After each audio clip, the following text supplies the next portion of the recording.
ಲೋಕಸಭೆ ಚುನಾವಣೆ ಕದನಕ್ಕೆ ಕಾಂಗ್ರೆಸ್ ರಣಕಹಳೆ. ಅದೃಷ್ಟದ ಮೂಡಣ ದಿಕ್ಕಿನಿಂದಲೇ ಕಾಂಗ್ರೆಸ್ ಪ್ರಚಾರ. ಕೋಲಾರದ ಮುಳಬಾಗಿಲಿನಲ್ಲಿಂದು ಅಬ್ಬರದ ಕ್ಯಾಂಪೇನ್. ಸದ್ಯ ಪ್ರಚಾರಕ್ಕಾಗಿ ಸಿದ್ದರಾಮಯ್ಯನವರು ಆಗಮಿಸಿದ್ದಾರೆ, ಡಿಕೆಶಿ ಅವರು ಕೂಡ ಆಗಮಿಸಿದ್ದಾರೆ. ಸಿಎಂ ಸಿದ್ದರಾಮಯ್ಯ, ಡಿಸಿಎಂ ಡಿಕೆಶಿ ನೇತೃತ್ವದಲ್ಲಿ ಪ್ರಚಾರ ಕಾರ್ಯ ಆರಂಭ ಆಗುತ್ತೆ. ಮೂಡಣ ದಿಕ್ಕಿನಿಂದ ಪ್ರಜಾಧ್ವನಿ 2.0ಗೆ ಚಾಲನೆ ನೀಡಿದ್ದಾರೆ ಸಿಎಂ ಡಿಸಿಎಂ. ಕುರುಡುಮಲೆ ಗಣೇಶ ದೇಗುಲದಲ್ಲಿ ವಿಶೇಷ ಪೂಜೆ ಸಲ್ಲಿಕೆ ಮಾಡಲಾಗುತ್ತೆ. ಪೂಜೆ ಬಳಿಕ ರೋಡ್ ಶೋ ಮೂಲಕ ಕ್ಯಾಂಪೇನ್ ಮಾಡೋದಕ್ಕೆ ಕಾಂಗ್ರೆಸ್ ಸಿದ್ಧತೆ ಮಾಡಿಕೊಂಡಿದೆ. ಪ್ರಜಾಧ್ವನಿ 2.0 ಸಿದ್ದರಾಮಯ್ಯ ಡಿಕೆಶಿ ಜಂಟಿಯಾಗಿ ಪ್ರಚಾರ ನಡೆಸಲಿದ್ದಾರೆ. ಕಾಂಗ್ರೆಸ್ ಅಭ್ಯರ್ಥಿ ಕೆವಿ ಗೌತಮ್ ಪರ ಮತಬೇಟೆ ನಡೆಯುತ್ತೆ. ಇನ್ನು ಸಿಎಂ ಸಿದ್ದರಾಮಯ್ಯ ಮತ್ತು ಡಿಸಿಎಂ ಡಿಕೆ ಶಿವಕುಮಾರ್ ಇಬ್ಬರು ಕೂಡ ರೋಡ್ ಶೋ ನಡೆಸಲಿದ್ದು, ತೆರೆದ ವಾಹನದಲ್ಲಿ ರೋಡ್ ಶೋಗೆ ಸಿದ್ಧತೆ ನಡೆದಿದೆ. ಸಾವಿರಾರು ಜನ ಕಾರ್ಯಕರ್ತರು ರೋಡ್ ಶೋನಲ್ಲಿ ಭಾಗಿಯಾಗಲಿದ್ದಾರೆ. ರೋಡ್ ಶೋನಲ್ಲಿ ವಿವಿಧ ಸಾಂಸ್ಕೃತಿಕ ಕಲಾ ತಂಡಗಳು ಕೂಡ ಮೇಳೈಸಿವೆ. ಈ ಬಗ್ಗೆ ನಾವು ನೇರ ಪ್ರಸಾರದ ದೃಶ್ಯವನ್ನು ಕೂಡ ಗಮನಿಸ್ತಾ ಇದ್ದೀವಿ. ಅದೃಷ್ಟದ ಮೂಡಣ ದಿಕ್ಕಿನಿಂದಲೇ ಪ್ರಚಾರ ಕಾರ್ಯ ಆರಂಭ.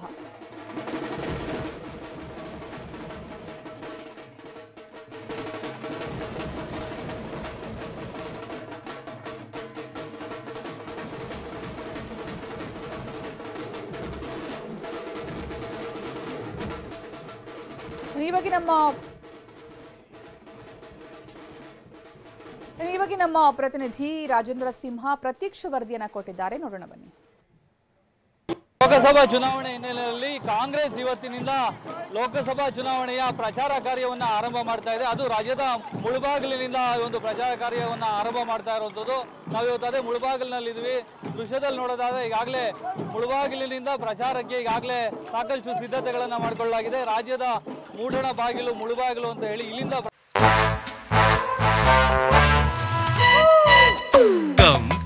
Come, my love, please don't say no, baby. Come, my love. V-Guard ನ air coolers extra large cooling pad ನೊಂದಿಗೆ ಇದು ಎಂತೆಂಥವರನ್ನು ಕೂಲ್ ಆಗಿಸುತ್ತೆ. V-Guard air coolers, long lasting cooling. ಪ್ರಚಾರ ಕಾರ್ಯವನ್ನು ಆರಂಭ ಮಾಡಿದ್ರೆ ಯಶಸ್ಸು ಸಿಗುತ್ತೆ ಅನ್ನೋ ನಂಬಿಕೆ ಇದೆ. ಹಾಗಾಗಿ ಇವತ್ತು ರಾಜ್ಯದ ಸಿಎಂ ಸಿದ್ದರಾಮಯ್ಯ ಹಾಗೂ ಡಿಸಿಎಂ ಡಿಕೆ ಶಿವಕುಮಾರ್ ಸೇರಿದಂತೆ ಹಲವು ಸಚಿವರುಗಳು ಇವತ್ತು ಈ ಒಂದು ಪ್ರಚಾರ ಕಾರ್ಯಕ್ಕೆ ಚಾಲನೆಯನ್ನ ನೋಡ್ತಾ ಇದ್ದಾರೆ. ಈಗಾಗಲೇ ಈ ಒಂದು ಪ್ರಚಾರ ಕಾರ್ಯಕ್ಕೂ ಮೊದಲು ಏನು ಕುರುಡುಮಲೆ ವಿನಾಯಕನಿಗೆ ಪೂಜೆ ಸಲ್ಲಿಸಿ ಆನಂತರ ಬಂದು ಈ ಒಂದು ರೋಡ್ ಶೋನಲ್ಲಿ ಭಾಗವಹಿಸ್ತಾ ಇದ್ದಾರೆ. ಮುಳಬಾಗಿಲು ಪಟ್ಟಣದ ಒಂದು ಅಂಬೇಡ್ಕರ್ ಸರ್ಕಲ್ ನಲ್ಲಿ ಮೊದಲು ಅಂಬೇಡ್ಕರ್ ಪ್ರತಿಮೆಗೆ ಮಾಲಾರ್ಪಣೆ ಮಾಡಿ ಅದಾದ ನಂತರದಲ್ಲಿ ಇಲ್ಲಿಂದ 1 ಕಿಲೋಮೀಟರ್ ವರೆಗೂ ಸೌಂದರ್ಯ ಸರ್ಕಲ್ ಅಂತ ಹೇಳಿ ಅಲ್ಲಿವರೆಗೂ ಕೂಡ ಒಂದು ಪ್ರಚಾರವನ್ನ ಆರಂಭ ಮಾಡ್ತಾರೆ. ಈ ಒಂದು ಪ್ರಚಾರ ಕಾರ್ಯ ಆದ ನಂತರದಲ್ಲಿ ಅಂದ್ರೆ ಈ ಒಂದು ಪ್ರಚಾರ ಕಾರ್ಯದಲ್ಲಿ ಸಿಎಂ ಸಿದ್ದರಾಮಯ್ಯ ಸೇರಿದಂತೆ ಡಿಕೆ ಶಿವಕುಮಾರ್ ಹಾಗೂ ಕೋಲಾರ ಚಿಕ್ಕಬಳ್ಳಾಪುರ ಜಿಲ್ಲೆ ಎರಡೂ ಉಸ್ತುವಾರಿ ಸಚಿವರು ಕೂಡ ಈ ಒಂದು ರೋಡ್ ಶೋನಲ್ಲಿ ಭಾಗವಹಿಸ್ತಾರೆ. ಸುಮಾರು 1 ಕಿಲೋಮೀಟರ್ ವರೆಗೂ ಈ ಒಂದು ರೋಡ್ ಶೋ ಸಾಗುತ್ತೆ. ಈಗಾಗಲೇ ಒಂದು ಏನು ರೋಡ್ ಶೋಗೆ ಸಾಕಷ್ಟು ಸಿದ್ಧತೆಗಳನ್ನು ಮಾಡಿಕೊಳ್ಳಲಾಗಿದೆ. ನಾವು ದೃಶ್ಯದಲ್ಲಿ ನೋಡೋದಾದ್ರೆ ಸಾಕಷ್ಟು ವಿವಿಧ ಜಾನಪದ ಕಲಾ ತಂಡಗಳಿರ್ಬೋದು, ಬಿದಿರು ಬೊಂಬೆಗಳಿರ್ಬೋದು, ಮತ್ತೆ ತಮಟೆ ವಾದ್ಯಗಳಿರ್ಬೋದು, ಹೀಗೆ ಸಾಕಷ್ಟು ಅದ್ದೂರಿಯಾದಂಥ ರೋಡ್ ಶೋಗೆ ಈಗಾಗಲೇ ಸಿದ್ಧತೆಗಳನ್ನು ಮಾಡಿಕೊಳ್ಳಲಾಗಿದೆ. ಮತ್ತು ರೋಡ್ ಶೋಗೆ ತಮ್ಮ ನೆಚ್ಚಿನ ನಾಯಕರನ್ನ ನೋಡಲಿಕ್ಕೆ ಅಂತ ಹೇಳಿ ಈಗಾಗಲೇ ಸಾವಿರಾರು ಸಂಖ್ಯೆಯಲ್ಲಿ ಜನರು ಕೂಡ ಸೇರಿದ್ದಾರೆ. ಈ ಮೂಲಕ ಇವತ್ತು ಕಾಂಗ್ರೆಸ್ ಲೋಕಸಭಾ ಚುನಾವಣೆಯ ಒಂದು ಪ್ರಚಾರ ಕಾರ್ಯಕ್ಕೆ ಈ ಮೂಲಕ ಚಾಲನೆಯನ್ನು ಕೊಡ್ತಾ ಇದ್ದಾರೆ. ಈ ಮೂಲಕ ರಾಜ್ಯದಾದ್ಯಂತ ಅಂದರೆ ಲೋಕಸಭಾ ಚುನಾವಣೆಯ ಮೊದಲ ಹಂತ ಏನಿರುತ್ತೆ ಆ ಮೊದಲ ಹಂತದ ಚುನಾವಣಾ ಪ್ರಚಾರ ಕಾರ್ಯಕ್ಕೆ ಇವತ್ತಿನಿಂದ ಚಾಲನೆ ಸಿಗುತ್ತೆ. ಈಗಾಗಲೇ ಒಂದು ತೆರೆದ ವಾಹನವನ್ನು ಕೂಡ ಈಗಾಗಲೇ ಸಿದ್ಧ ಮಾಡಲಾಗಿದೆ. ಈ ಒಂದು ವಾಹನದಲ್ಲಿ ಸಿಎಂ ಸಿದ್ದರಾಮಯ್ಯ ಹಾಗೂ ಡಿಕೆ ಶಿವಕುಮಾರ್ ಸೇರಿದಂತೆ ಸಚಿವರು ಹಾಗೂ ಕೋಲಾರ ಲೋಕಸಭಾ ಚುನಾವಣೆಯ ಕಾಂಗ್ರೆಸ್ ಅಭ್ಯರ್ಥಿ ಗೌತಮ್ ಅವರು ಕೂಡ ಈ ಒಂದು ರೋಡ್ ಶೋನಲ್ಲಿ ಭಾಗವಹಿಸ್ತಾರೆ. ಈ ಒಂದು ರೋಡ್ ಶೋ ಸುಮಾರು 1 ಕಿಲೋಮೀಟರ್ ಅಂದರೆ ಮುಳಬಾಗಿಲು ನಗರದ ಅಂಬೇಡ್ಕರ್ ವೃತ್ತದಿಂದ ಹಿಡಿದು ಸೌಂದರ್ಯ ಸರ್ಕಲ್ವರೆಗೂ ಈ ಒಂದು ರೋಡ್ ಶೋ ಸಾಗುತ್ತೆ. ಅದಾದ ನಂತರದಲ್ಲಿ ರೋಡ್ ಶೋ ಮುಕ್ತಾಯ ಆಗುತ್ತೆ.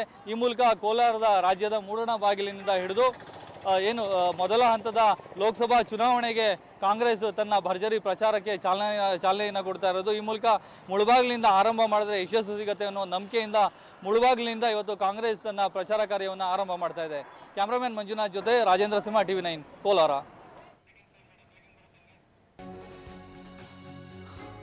ರಾಜ್ಯದಲ್ಲಿ ಬಿಜೆಪಿ 10 ಸ್ಥಾನಗಳನ್ನ ಕೂಡ ಗೆಲ್ಲೋದಿಲ್ಲ.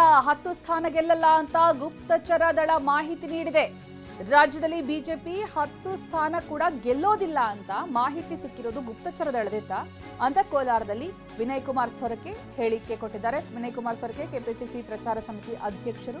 ಕಳೆದ ಬಾರಿ ಜೆಡಿಎಸ್ ಜೊತೆಗೆ ಮೈತ್ರಿಯಾದಾಗ ಏನಾಯ್ತು, ಕೋಲಾರ ಕ್ಷೇತ್ರ ಜೆಡಿಎಸ್ ಗೆಲ್ಲೋದಿಕ್ಕೆ ಸಾಧ್ಯನಾ? ಮಂಡ್ಯದಲ್ಲಿಯೇ ಜೆಡಿಎಸ್ಗೆ ಕಷ್ಟವಿದೆ ಅಂತ ಸೊರಕೆ ಈ ಸಂದರ್ಭ ಹೇಳಿದ್ರು. ಹಾಸನದಲ್ಲಿ ಈ ಬಾರಿ ಜೆಡಿಎಸ್ಗೆ ಗೆಲುವು ಕಷ್ಟ ಇದೆ, ಮಂಡ್ಯದಲ್ಲೂ ಕೂಡ ಕಷ್ಟವಿದೆ ಅಂತ ವಿನಯ್ ಕುಮಾರ್ ಸೊರಕೆ ಹೇಳಿದ್ದಾರೆ. ಕೋಲಾರದಲ್ಲಿ ನಾವು ಲೋಕಸಭಾ ಚುನಾವಣೆಗೆ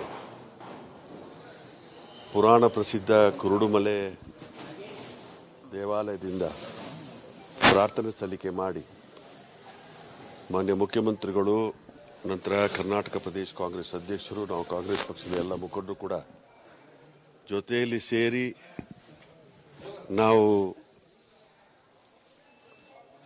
ಗಣಪತಿ ದೇವರಿಗೆ ಪ್ರಾರ್ಥನೆ ಸಲ್ಲಿಕೆ ಮಾಡಿ ನಮ್ಮ ಚುನಾವಣಾ ಪ್ರಚಾರ ಕಾರ್ಯಕ್ರಮವನ್ನು ಪ್ರಾರಂಭ ಮಾಡ್ತೇವೆ. ಕಳೆದ ವಿಧಾನಸಭಾ ಚುನಾವಣೆಯಲ್ಲಿ ಕೂಡ ನಾವು ಇಲ್ಲಿಂದಲೇ ನಮ್ಮ ಚುನಾವಣಾ ಪ್ರಚಾರ ಕಾರ್ಯಕ್ರಮವನ್ನು ನಾವು ಪ್ರಾರಂಭ ಮಾಡಿತ್ತು. ನಮ್ಮ ನಿರೀಕ್ಷೆಗಿಂತಲೂ ಮೀರಿ 136 ಸ್ಥಾನಗಳನ್ನು ಗೆದ್ದು ಬಂದಿದ್ದೇವೆ. ಈ ಸಲ ಕೂಡ ಇಲ್ಲಿಂದಲೇ ಪ್ರಾರ್ಥನೆ ಮಾಡಿ ಇಲ್ಲಿಂದಲೇ ಚುನಾವಣಾ ಪ್ರಚಾರ ಕಾರ್ಯಕ್ರಮವನ್ನು ಪ್ರಾರಂಭ ಮಾಡಬೇಕು ಅಂತೇಳಿ ನಾವು ತೀರ್ಮಾನ ಮಾಡಿಕೊಂಡಿದ್ದೇವೆ.